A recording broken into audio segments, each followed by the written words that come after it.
if the giant standing in front of you wasn't just a man, but fear itself? What if everyone around you believed the battle was already lost, except one young shepherd boy who trusted God more than the size of the enemy? This is the powerful Bible story of David and Goliath, a story of courage, faith, and victory through God. Long ago, the people of Israel were at war with the Philistines. The two armies stood on opposite hills, facing each other with a valley between them.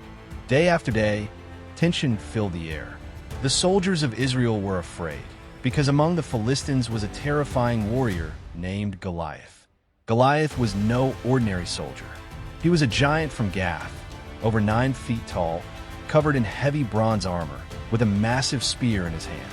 Every morning and every evening, he stepped forward and shouted at the army of Israel, "Choose one man to fight me.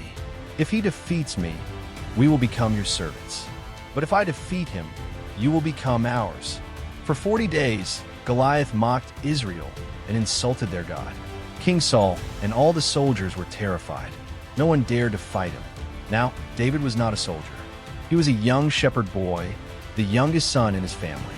While his older brothers were in Saul's army, David stayed home caring for sheep.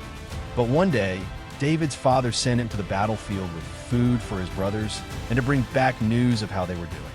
When David arrived at the camp, he heard Goliath shouting his usual challenge. He looked around and saw fear in the faces of Israel's soldiers. David was shocked. "Who is this Philistine?" David said, "that he should defy the armies of the living God." The men told David about the giant and how no one would fight him. But David's heart burned with faith. He could not understand why everyone was so afraid when God was with them. Soon, word reached King Saul that a young man was willing to fight Goliath. David was brought before the king. Saul looked at him and said, "You are only a boy, and Goliath has been a warrior from his youth." But David answered with confidence. He said, "I have been taking care of my father's sheep. When a lion or a bear came and carried off a sheep from the flock, I went after it, struck it, and rescued the sheep. If the animal turned on me, I grabbed it and killed it. The Lord who rescued me from the paw of the lion and the bear will rescue me from this Philistine." Saul saw David's faith and finally said, "Go, and may the Lord be with you."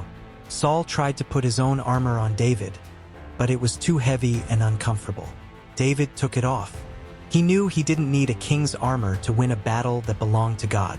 Instead, David took his shepherd's staff, chose 5 smooth stones from a stream, and placed them in his pouch. With only his sling in hand, he walked toward the giant. When Goliath saw David coming, he laughed with contempt.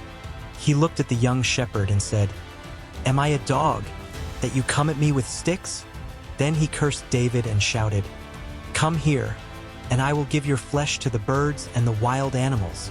But David was not afraid. He stood before the giant and answered with boldness, "You come against me with sword and spear and javelin, but I come against you in the name of the Lord Almighty, the God of the armies of Israel, whom you have defied. This day the Lord will deliver you into my hands, and the whole world will know that there is a God in Israel. The battle is the Lord's." Then Goliath moved forward to attack. At that moment, David ran quickly toward the battle line. He reached into his bag, took out a stone, placed it in his sling, and swung it with all his strength. The stone flew through the air and struck Goliath directly in the forehead. The giant stumbled, lost his balance, and fell face down to the ground. The mighty warrior was defeated, not by a sword, not by armor, not by human strength, but by a young boy who trusted completely in God. The Philistine army was shocked. Their champion had fallen. When the Israelites saw Goliath on the ground, their fear disappeared. They shouted with joy and rushed forward, chasing the Philistines and winning a great victory. That day, everyone learned an unforgettable lesson. The size of your enemy does not matter when God is on your side. David was just a shepherd boy. He had no armor, no sword, and no military experience. But he had something greater, faith in the living God. The story of David and Goliath reminds us that giants still exist today. Sometimes they are not people. Sometimes they are fear, doubt, failure, sin, sickness, or impossible situations. They stand in front of us and tell us we are too weak, too small, and too powerless to win. But David's story teaches us that victory does not come from our size, our strength, or our experience. Victory comes from trusting God. When others see a giant, faith sees an opportunity for God to show his power. So if you are facing a giant in your life today, remember David. Remember that God can use what seems small to defeat what looks impossible. And remember these words: the battle is not yours. The battle is the Lord's. If this story encouraged you, remember, no giant is bigger than God. Trust him, stand in faith, and keep moving forward. May the Lord give you courage like David and victory over every battle in your life.